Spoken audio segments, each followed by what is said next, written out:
भुसावळ विधानसभा क्षेत्र विशेष करून जळगाव जिल्ह्यातील भुसावळ तालुका आणि विधानसभा क्षेत्र त्यातील काही लोक नेपाळला फिरायसाठी यात्री म्हणून गेले होते, काही देवदर्शनासाठी गेले होते आणि आज ते जात असताना तिथे तानाहू जिल्हा आहे नेपाळमध्ये काही, आणि तिथे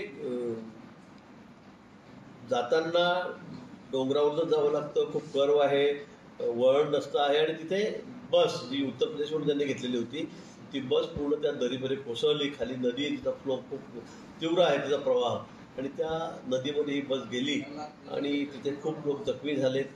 काही अजून 4 लोक तिथे मिसिंग आहेत. 9 लोकांना आता हॉस्पिटल करण्यात आलेलं आहे. 12 लोकांना मिलिटरी तिथून काढलेलं उचललं, दुसरीकडे शिफ्ट केलेलं आहे आणि 18 लोकांच्या बाबतीमध्ये अजून काहीतरी शंका आहे.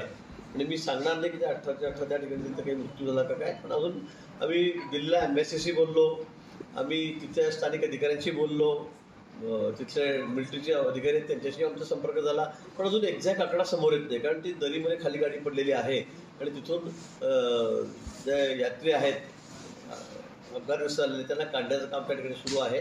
पण आमचा संपर्क त्यांच्याशी आहे.